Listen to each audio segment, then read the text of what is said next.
सहित नित सुहृदयशील सज्जन सरस भजन भाव आरूढ़ गुण गुण बलित ललित जस श्रोता श्री भागवत रहसी ज्ञाता अक्षर रस मथुरापुरी निवास आस्पद संतनि इच्छित श्री जुत खोजी श्याम धाम सुकर अनुचर हित अति गंभीर सुधीर मति हुलसत मन जाके दरस भगवान दास श्री सहित नित सुहृदयशील सज्जन सरस। भक्त भगवान दास जी श्री से संपन्न थे, सभी के सुहृदय सुशील सज्जन और परम रसिक थे। आप सर्वदा भजन भाव में तत्पर रहते थे। गोप्य गुणों से युक्त भगवान के मनोहर सुयश से आपका हृदय परिपूर्ण था। श्रीमद् भागवत के रसिक श्रोता थे, चरित्रों के गंभीर रहस्य तथा अक्षर अक्षर के रस के ज्ञाता अनुभवी थे। आप श्री मथुरापुरी में निवास करते थे और एकाग्र मन से एकमात्र संतों के श्री चरणों की आशा रखते थे। श्रीमान खोजी जी एवं श्री श्यामदास जी के परिवार को सुख देने वाले तथा उसके हितकारी सेवक थे।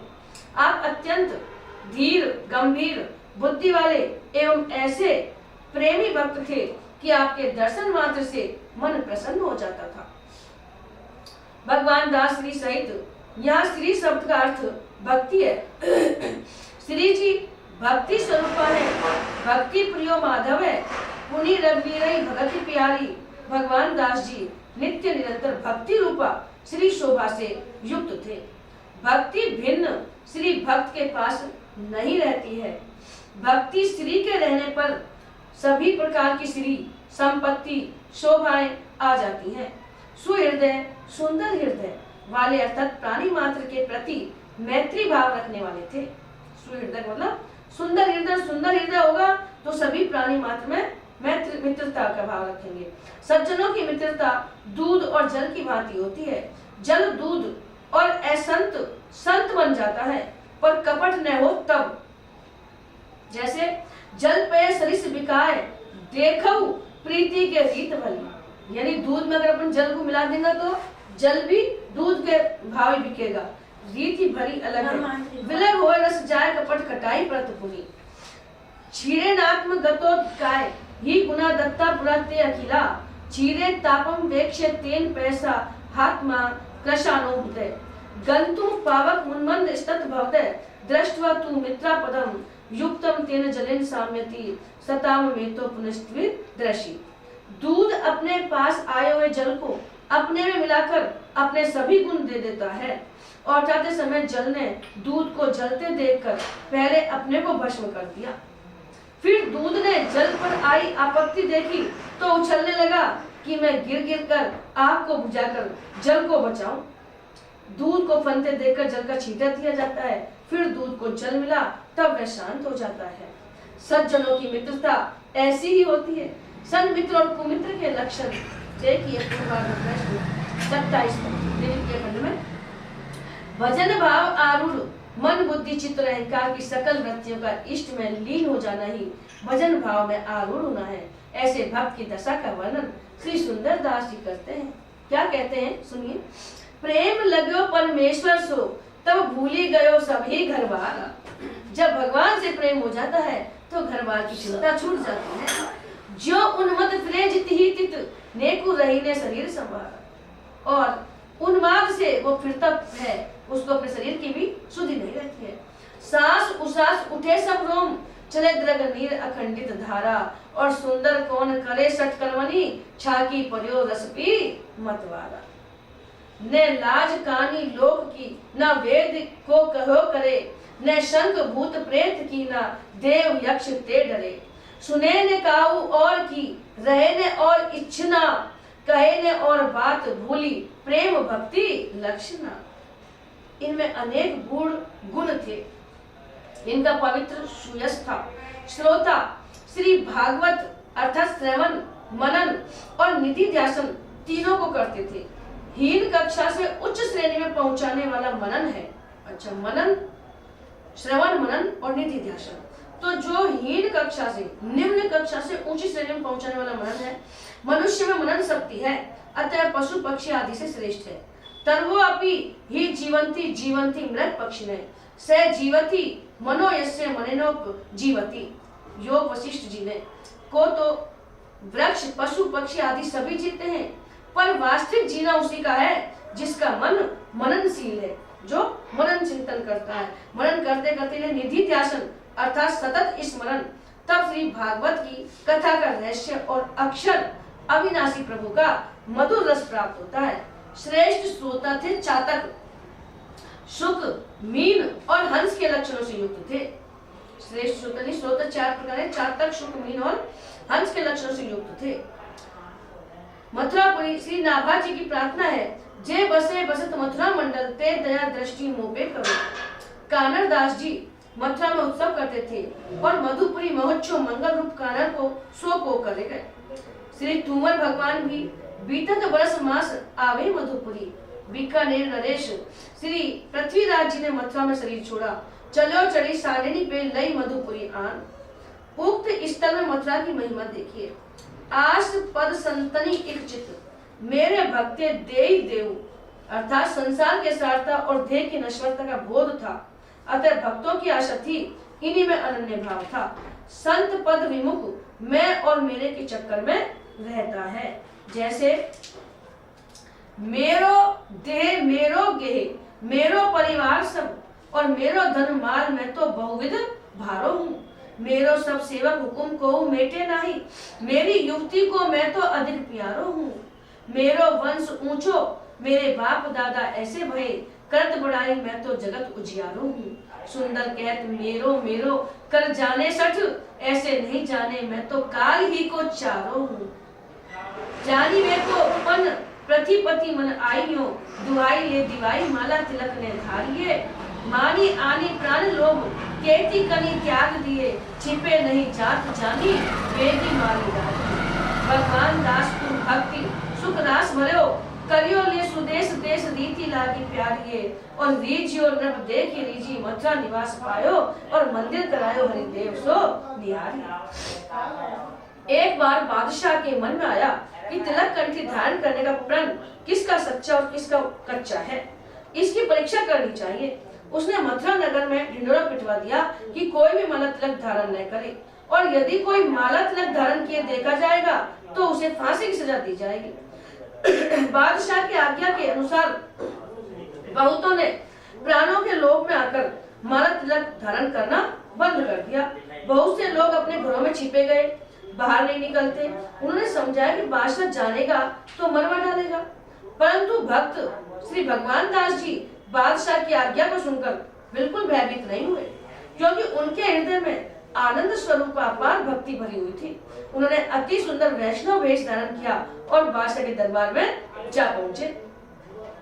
बादशाह को माला तिलक धारण करने की दृढ़ निष्ठा बहुत ही प्रिय लगी।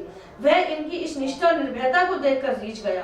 प्रसन्न होकर बादशाह ने श्री भगवान दास जी से कहा, आप जो चाहो वह मांग लो। आपने जीवन पर्यंत मथुरापुरी में निवास करने की इच्छा प्रकट की है, इसे बादशाह ने स्वीकार कर लिया। इसके बाद आप मथुरा को छोड़कर अन्यत्र कहीं नहीं गए। आपने गोवर्धन में श्री हरिदेव जी का मंदिर बनवाया, जो आज भी दर्शनीय है। माला तिलक तिलकई सत स्नान तिलक ब्राह्मण स्थिर सोहे, तिलक बिना कछु करो सबे फल निष्फल जोहे। तिलक दिया सिंगार तिलक नभ शीश लगावे, और तिलक वेद परमान तिलक त्रिलोक चढ़ावे। तिलक तत्व युग युग सदा तिलक मिले सिद्धि पाइए, परशुराम ब्रह्मांड में सुजस तिलक को गाइए। इस महिमा को जानकर आप निष्ठा पूर्वक वैष्णव वेश को धारण करते थे। मालाधारी मृतक ब्रह्मो सरिता में आयो, श्री लालाचार्य छप्पे 33, तिलक दाम की सब कुछ जाने दिन आप बंधायो। हंस भक्त छप्पे 51 में तिलक दाम धरी कोई ताई गुरु गोविंद जाने। तो ये तिलक का है। भगवान दास जी स्वयं वैष्णव वेश धारण करते थे और वेशधारियों का सत्कार करते थे। श्री भगवान दास जी मथुरा के हाकिम थे। जो भी कोई तिलक कंठी धारण करके आता उसकी चुंगी माफ कर देते, कर नहीं लेते थे, और भी सुविधाएं देते थे। चुंगी बचाने के लोभ से यवन, जैनी आदि भी तिलक कंठी धारण करके आते और बिना चुंगी दिए निकल जाते। धीरे धीरे आमदनी कम हो गई। तब लोगों ने बादशाह से शिकायत की। स्वयं जहांगीर आया और उसने घोषणा करा दी कि माला तिलक न धारिए। यदि कोई माला तिलक धारण किए मिल जाएगा तो उसे फांसी की सजा दी जाएगी। लौकिक लाभ के लिए बहुत वेशधारी थे, पर अब प्राण देने वाला कोई नहीं दिखाई पड़ता था। कंठी माला सुमरिन पहित सब संसार, पनधारी को एक है औरन कियो सिंगार। कंठी मतलब तो बहुत धारण कर ले, लेकिन प्रण को धारण करने वाला कोई एक आदमी मिलते हैं। धोखे में कुछ पकड़े गए, उन्हें कारागार में बंद कर दिया गया। श्री भगवान दास ने विशाल और चमकीले 12 तिलक लगाए और तुलसी की मोटी मोटी मालाएं धारण की। फिर बादशाह के दरबार में पहुंचे। इन्हें देखकर जहांगीर बादशाह कुपित होकर बोला, आप मेरी आज्ञा की अवहेलना करने के लिए, मुझे चिढ़ाने के लिए आज ये विशेष वेश बनाकर आए हैं। अब आपको अवश्य प्राणदंड दिया जाएगा। श्री भगवान दास ने कहा, मेरे भक्ति शास्त्रों में लिखा है और संतजन भी कहते हैं कि तिलक कंठी धारण किए हुए जो शरीर छोड़ता है उसे वैकुंठ की प्राप्ति होती है। अंतिम संस्कार के समय भी तिलक लगाते हैं, इसलिए मैं आज प्राणदंड को स्वीकार कर वैकुंठ यात्रा की तैयारी करके आपके सामने आया हूँ। आज्ञा का उल्लंघन कर आपको चिढ़ाने का मेरा उद्देश्य नहीं है।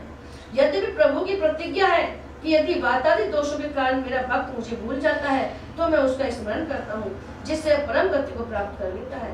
पर प्रभु का निहोरा क्यों करें? कंठी माला के भरोसे शरीर क्यों न छोड़े? यह सुनकर बादशाह प्रसन्न होकर बोला कि मैं परीक्षा ले रहा था, उसमें केवल आप ही एक सच्चे खरे निकले। मांगो, आप क्या चाहते हो? श्री भगवान दास जी ने कहा, मैं मथुरा का निरंतर निवास चाहता हूँ, दूसरी कोई सेवा अब हमें न दी जाए। मथुरा से बाहर जाने का आदेश न दिया जाए। प्रजा पर चुंगी का भार अधिक है, उसे माफ किया जाए। तिलक कंठीधारी जो गिरफ्तार किए गए हैं उन्हें छोड़ दिया जाए। बादशाह ने ऐसा ही किया। धामवास इसलिए मांगा कि इसमें भक्ति के सभी अंगों की पुष्टि सहज में ही संभव हो जाती है। श्री भगवान दास जी का सत्संग पाकर रसखान और मीर माधव आदि अनेकों भक्तों की भेष में दृढ़ निष्ठा हो गई। रसखान जी अपने गले में 200 मालाएं धारण करते थे। एक बार जहांगीर ने उनसे पूछा कि हिंदू साधु भी इतनी मालाएं नहीं पहनता है, फिर तुम इतनी क्यों पहनते हो? तब रसखान जी ने दोहा पढ़ा, तन पावन जल अगम को, तनक काठ करे पार, बड़े काठ ऊपर तरे, जब तन पाहन भार। जो पवित्र है वे हल्के हैं, उन्हें थोड़ा काठ भी पार कर देगा। मैं तो पापी पत्थर के समान भारी हूँ, अतः मेरे लिए बड़ा काठ चाहिए, इसलिए मैं 200 माला पहनता हूँ। मीर माधव जी प्रेम से श्री कृष्ण नाम संकीर्तन करते तो उसे सुनने के लिए बहुत से लोग उनके पीछे पीछे फिरते। किसी समय उनसे भी बादशाह ने प्रश्न किया कि कीर्तन तो बहुत से लोग करते हैं, पर तुम्हारे पीछे पीछे लोग क्यों घूमते हैं? मीर माधव जी ने उत्तर दिया, मधुर वचन सुनी सुवा के, काऊ ने अचरज होए, और बोलनी कागा की मधुर सुनी धावे सब कोय। मंदिर करायो। श्री गोवर्धन में श्री केशवाचार्य जी ने ठाकुर श्री हरिदेव जी को प्रकट किया और मानसी गंगा के निकट एक पर्णकुटी में पधराकर उनकी सेवा करने लगे। एक दिन श्री हरिदेव जी ने खीर भोग आरोगण की इच्छा प्रकट की। आचार्य ने कहा, मैं तो आपकी सेवा में केवल भाव द्रव्य ही समर्पित कर सकता हूँ, पर धन की याचना किसी से नहीं कर सकता हूँ। श्री हरिदेव जी ने कहा, तुम किसी से मांगो मत, परंतु आए धन को अस्वीकार भी मत करो। आज से 7वें दिन राजा भगवान दास तुम्हारे पास आवेंगे, उनकी सेवा तुम्हारे द्वारा मैं स्वीकार करूंगा। श्री हरिदेव जी ने राजा भगवान दास को स्वप्न दिया कि मैं गोवर्धन में हूँ और केशवाचार्य जी के प्रेम से मेरा प्राकट्य हुआ है, तुम मंदिर बनवाओ और भोग राग का समुचित प्रबंध करो। भगवान ने प्रेरणा दे दी बाबू। इस प्रकार श्री हरिदेव जी की आज्ञा पाकर श्री भगवान दास जी श्री केशवाचार्य जी के समीप आए और लाल पत्थर का विशाल मंदिर बनवाया, भोग राग का प्रबंध किया। श्री प्रियादास जी कहते हैं कि निहारिए, अर्थात श्री हरिदेव जी की तथा मंदिर की आभा, शोभा, प्रभा अद्भुत और अवर्णनीय है। निहारिए, देखिए, मैं कहाँ तक कहूँ, पाठक स्वयं जाकर दर्शन करें। श्री हरिदेव जी मोहि प्यारे, श्वास शरीर मीन ज्यों जग में, ऐसे हो प्राण हमारे। हृदय में तो यों राजत जो दीपक घरे मझारे, माथे पर तो यों राजत हो जो भोगी मणि धारे। नंद जसोमती सुवन कहावत, गेनी चारण हारे, हरि सेवक के इष्ट देव प्रभु, या व्रज के रखवारे। श्री भगवान दास जी आमेर नरेश श्री भारमल जी के पुत्र थे। इनकी माता का नाम राठौड़ रानी श्री वदना देवी था। आप दौसा जयपुर के निकट लवान के जागीरदार और अकबर के मनसबदार थे। महान वीर एवं परम भक्त थे, अतः बांके राजा की उपाधि थी इनके पास में। इनके वंशधर आज भी बांकावत कहलाते हैं। इनके 2 पुत्र थे, श्री मोहनदास जी और श्री अखैराज जी। छप्पे 117 में श्री अखैराज जी का नाम आया है। बोलो भगवान दास जी महाराज की जय। श्री गुरु